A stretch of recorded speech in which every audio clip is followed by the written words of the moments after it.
নমস্কার বন্ধুরা, আমাদের চ্যানেল বাস্তুশাস্ত্রে নতুন একটি ভিডিওতে আপনাদের সকলকে জানাই স্বাগত।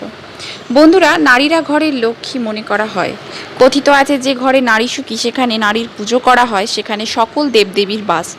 সেই ঘর সর্বদা সুখ সমৃদ্ধিতে ভরে থাকে। আর যে বাড়িতে মহিলারা অসুখী থাকে তাদের অপমান করা হয়, সেখানে দুঃখ, ব্যাধি, শোক, দারিদ্রতা ছড়িয়ে পড়ে। প্রাচীনকাল থেকেই আমাদের দেশে নারীদের পুজো হয়ে আসছে, কারণ নারীরাই সুখ সমৃদ্ধি বাড়ায়। কিন্তু যদি সেই মহিলা তার নিয়ম এবং আদর্শ অনুসরণ না করে, সেখানে দুঃখ, কষ্ট দেখা যায়। আজ আমরা আপনাদেরকে এমন কিছু কাজের কথা বলবো যা কোনো স্ত্রী তার স্বামীর সাথে আগে করা উচিত নয়। আনন্দ রামায়ণে একটি ঘটনা আছে যেখানে ভগবান শ্রী রাম নারীদেরকে খুব সুন্দর শিক্ষা দিয়েছেন। আমাদের ঘরের নারীরা যদি সেই শিক্ষা গ্রহণ করে তাহলে তিনি সবসময় পুরুষদের প্রিয় থাকবেন, আর ঘরে কোনো দারিদ্র বা দুঃখ কষ্ট থাকবে না। তাই বন্ধুরা, আপনাদের এই ভিডিও মনোযোগ সহকারে শোনার জন্য অনুরোধ করা হচ্ছে এবং আপনার বাড়ির সমস্ত নারী শক্তিকে এই ভিডিও দেখানোর প্রচেষ্টা করুন। এই ঘটনাটি সেই সময়ের যখন ভগবান শ্রী রাম ছিলেন অযোধ্যার রাজা। তার পুত্র লব এবং কুশ বিবাহিত মা সীতা অযোধ্যার রাজপ্রাসাদের রানী রূপে বাস করছিলেন। এই সন্দেহে হয়তো কারোর মনে ঘুরপাক খাচ্ছে, মা সীতা কখন অযোধ্যার প্রাসাদের রানী রূপে অবস্থান করেছিলেন? তিনি তো ঋষি বাল্মীকির আশ্রম থেকে ফিরে আসার পরই পাতালে প্রবেশ করেছিলেন। লব কুশ তখন বিয়েও করেননি, তারা তখন কিশোর। বন্ধুরা, এই বিষয় নিয়ে কোনো সন্দেহ করবেন না। ভগবান শ্রীরামের অবতার শুধু একবার জন্মায়নি, বরং প্রতিটি কল্পে শ্রীরামের অবতার জন্মেছে। এই গল্পটি অন্য কল্পের, যেখানে মা সীতা পাতালে প্রবেশ করার পর ভগবান রাম তাকে পৃথিবীতে ফিরিয়ে এনেছিলেন। এই কল্পে ত্রেতা যুগে ভগবান শ্রীরাম 11,000 বছর অযোধ্যা শাসন করেছিলেন। তখন ভগবান শ্রীরামের দুই পুত্র লব ও কুশ বিবাহ করেছিলেন। একদিন প্রভু শ্রীরামের দরবারে কিছু উপহার আসে। ফল ও ফুলে সজ্জিত সুন্দর ঝুড়ি ছিল। ভগবান শ্রীরাম সেই ঝুড়িগুলির মধ্যে কয়েকটি রাজপ্রাসাদে মা সীতার কাছে পাঠিয়েছিলেন, আর কিছু ঝুড়ি ভাই ও বন্ধুদের বিতরণ করেন। সেই ঝুড়ি যখন মা সীতার কাছে গেল, সীতা মাতা একটা ঝুড়ি খুলে দেখতে লাগলেন। তিনি দেখলেন ঝুড়িতে সুন্দর ফুল রাখা আছে। মাতা সীতা তা থেকে একটি পদ্ম ফুল তুলে নিয়ে চুম্বন করতে লাগলেন। মা সীতা ভাবেনি তার স্বামী প্রভু শ্রীরামও তখন ওই ফুলের সুগন্ধি নেননি। আমি কিভাবে নিতে পারি? তিনি সেই ফুল প্রভু শ্রীরামকে অর্পণ করার আগেই তার সুগন্ধি নিতে শুরু করেন। আপনি হয় এটাকে সীতামাতার ভুল হিসেবে বিবেচনা করতে পারেন, বা বিশ্বকে শিক্ষা দেওয়ার জন্য প্রভু শ্রীরামের একটি নতুন লীলাও ভাবতে পারেন। কারণ ঈশ্বর কখনো ভুল করেন না। যদি কোনো ভুল করেও থাকেন তাহলে সেটা ভুল নয়, সেটা শিক্ষা দেওয়ার জন্য এবং মানব জাতিকে সতর্ক করার জন্য। যেমন মা সীতা পঞ্চবটিতে রাবণের অনুরোধে ভিক্ষা নিয়ে আসেন। তিনি নারী জাতিকে এই শিক্ষা দেন, কোনো ক্ষুধার্ত, তৃষ্ণার্ত বা নিঃস্ব কোনো দিনহীন দ্বারে এলে তিনি যেন হতাশ হয়ে ফিরে না যান। সেই সঙ্গে লক্ষণ রেখা পার করে তিনি নারীদের জানিয়েছেন, কোনো অপরিচিত ব্যক্তিতে বিশ্বাস করে আপনার প্রতিরক্ষা করা উচিত নয় ঘর ভেঙে, কারণ সাধুর ছদ্মবেশে শয়তানও থাকতে পারে। কারণ তিনি নিজেই জগদম্বা ছিলেন। তিনি জানতেন যে ইনি সাধু নন, বরং প্রতারক। তারপরও তিনি এই লীলা সৃষ্টি করেছেন বিশ্বের নারীদের শিক্ষা দেওয়ার জন্য। তো বন্ধুরা, মা সীতা যখন তার মহলে বসে পদ্মফুলের সুগন্ধ উপভোগ করছিলেন, ঠিক সেই সময় অন্তর্যামী প্রভু শ্রীরাম তার দরবারে বসে এই দৃশ্য দেখছিলেন। তিনি বারবার একথা ভাবতে লাগলেন, জনকনন্দিনী সীতার এই কর্ম বিশ্বের নারীদের কাছে কী বার্তা দেবে। সে আমার সুগন্ধ নেওয়ার আগেই পদ্মফুলের সুগন্ধ নিতে শুরু করেছে। একজন প্রতিব্রতা নারীর মধ্যে এই গুণ থাকা উচিত নয়। স্বামীর আগে যদি কিছু সুস্বাদু খাবার বা সুন্দর জিনিস খেতে হয়, তাহলে প্রথমে সে তার স্বামীকে অর্পণ করে বা তার কাছ থেকে অনুমতি নিয়ে তা গ্রহণ করতে পারে। একজন নারীকে পৃথিবীর মতো সহনশীল ও সন্তুষ্ট হতে হবে, কারণ সবাইকে খাওয়ানো নারীর কাজ, তাই তারা মহান। কথিত আছে, যে ঘরে নারী নেই সেখানে মানুষ পেট ভরে খাওয়ার আনন্দ পায় না। তাই বলা হয়, নারী ছাড়া ঘর হয় না। একজন মহিলাই ঘর সাজান, তাই তাকে গৃহিণী বলা হয়। আপনি আপনার ঘর যত সুন্দর করেই তৈরি করুন না কেন, রত্ন দিয়ে আলোকিত করুন না কেন, সেই ঘরে নারী না থাকলে ঘর আলোকিত হবে না। তখন ভগবান রাম ভাবলেন যে আমি যদি চুপ করে থাকি তাহলে দেবী সীতার দেখানো এই পথ অনুসরণ করে পৃথিবীর সকল নারী তাই করতে শুরু করবে। এই ভেবে প্রভু শ্রীরাম সীতা মায়ের কাছে গেলেন। তিনি সীতামাতাকে কিছু বললেন না, বরং প্রতিদিনের মতো বিভিন্ন আশ্চর্য কাজ করে তাকে খুশি করতে লাগলেন।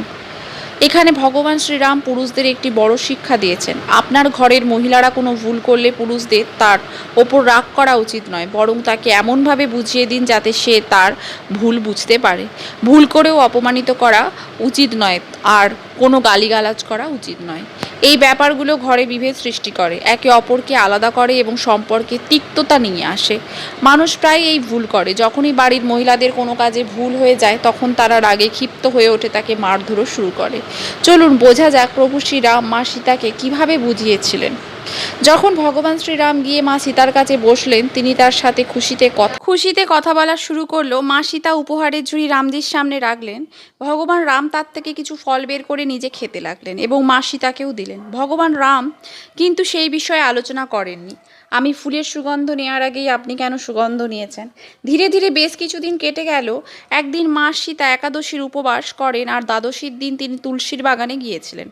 সেখানে তিনি তুলসী পুজো করেন এবং প্রদক্ষিণ করেন। একাদশী উপবাসের কারণে তার শরীরে ক্লান্ত অনুভূত হচ্ছিল। এর ফলে তুলসীর একটি ডালে তার শাড়ি আটকে যায় এবং ডাল ভেঙে মাটিতে পড়ে যায়। দ্বাদশীর দিন তুলসী পাতা ভাঙা দেখে মা সীতা ভাবলেন তিনি বড় অপরাধ করেছেন। এইসব ভেবে তিনি একটুও ভয় পেলেন।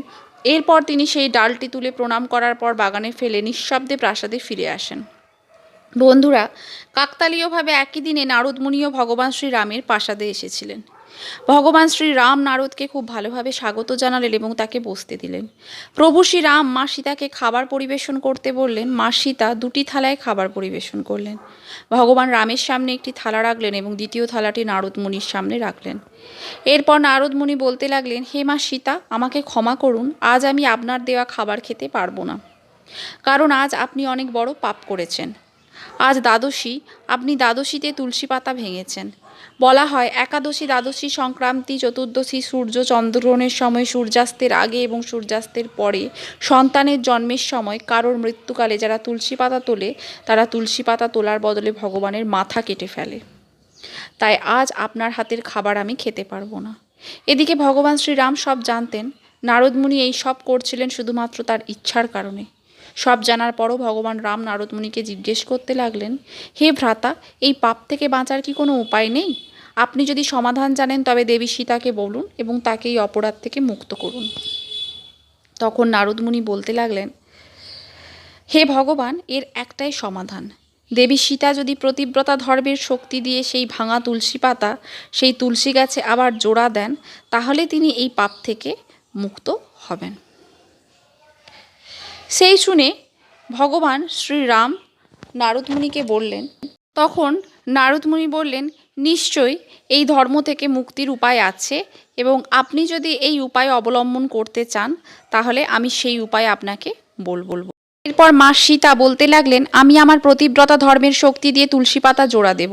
এই বলে মা সীতা আবার সেই তুলসী বাগানে চলে গেলেন এবং ভক্তি সহকারে তুলসী গাছের পুজো করে তিনি বললেন, হে তুলসী মাতা, আমি যদি প্রতিব্রতা নারী হয় তাহলে এই ভাঙা তুলসী পাতা আবার জোড়া লেগে যাবে। এই কথা বলার পর মা সীতা ভাঙা তুলসী পাতা জোড়া লাগান, কিন্তু তুলসী পাতা জোড়া লাগলো না। এটা দেখে মা সীতা খুব দুঃখ পেলেন যে কেন এই তুলসী পাতা জোড়া লাগছে না। মা সীতাকে দুঃখিত দেখে নারদ মুনি তার কাছে গেলেন আর মা সীতাকে বললেন, তুলসীপত্র জোড়া না লাগার কারণ হলো আপনি ভগবান রামের আগে পদ্মফুলের সুবাস নিয়েছেন। এখন আপনি একটি কাজ করুন, আপনি তুলসী গাছকে বলুন, আমি যদি সেই ফুলের সুগন্ধ নেওয়া ছাড়া যদি আমি কখনোই পতিব্রতা ধর্ম খণ্ডন না করি তাহলে আপনি আপনার জায়গায় জুড়ে যান। বন্ধুরা, নারদের পরামর্শে মা সীতা আবার তুলসীর প্রার্থনা করলেন আর একই কথা বললেন। মা সীতা একই কথা বলার সাথে সাথেই ভাঙা জায়গায় তুলসী পাতা আবার জোড়া লেগে গেল। সমস্ত দেবতা ও ঋষিরা মা সীতার জয় জয়কার করেছিলেন। সেই সাথে ভগবান রাম মা সীতাকে জড়িয়ে ধরে বলতে লাগলেন, হে দেবী, এ সবই আমার সৃষ্টলীলা ছিল। আমার ইচ্ছাতেই তুলসীপত্র ভেঙেছিল, শুধু আপনাকে শেখানোর জন্যই যে আমার অনুরোধেই নারদ মুনি আপনাকে দোষারোপ করেছিলেন। তাই আপনি তাকে ক্ষমা করে দিন। আপনার মাধ্যমে আমি সমগ্র নারী জাতিকে শিখিয়েছি তাদের স্বামীকে আলাদা করে নিজেরাই কোনো আনন্দ উপভোগ করা উচিত নয়। নারীর উচিত তাদের বুদ্ধিমত্তা দিয়ে তাদের পতিব্রতা ধর্ম রক্ষা করা। নারীদের কখনোই তাদের স্বামীর আগে এই 4টি কাজ করা উচিত নয়। প্রথম কাজটি হলো, স্বামীর আগে কোনো কিছু উপভোগ করবেন না। আপনি আপনার স্বামীর সাথে বা তার কাছ থেকে অনুমতি পাওয়ার পরেই করতে পারেন। দ্বিতীয় কাজটি হলো, অপরিচিত কারোর সাথে কথা বলবেন না। যদি কোনো অপরিচিত বা বহিরাগত আপনার বাড়িতে আসে, স্বামী উপস্থিত না থাকলে তার সাথে কথা বলবেন না। তৃতীয় কাজটি হলো স্বামীর পরামর্শ না নিয়ে বড় কোনো কাজ শুরু করবেন না। আর চতুর্থ কাজটি হলো স্বামীর অনুমতি না নিয়ে পরিচিত কাউকে বাড়িতে আমন্ত্রণ করবেন না বা তার সাথে কোথাও বের হবেন না। এমনকি আপনি আপনার বাপের বাড়িতে গেলেও স্বামীর অনুমতি নিয়ে যান। বন্ধুরা, আপনি যদি এই ভিডিওটি ভালো মনে করেন তাহলে ভিডিওটি লাইক দিয়ে চ্যানেলটি সাবস্ক্রাইব করুন। ভিডিও দেখার জন্য অসংখ্য অসংখ্য ধন্যবাদ। ভালো লাগলে লাইক, শেয়ার এবং সাবস্ক্রাইব করতে কিন্তু ভুলবেন না।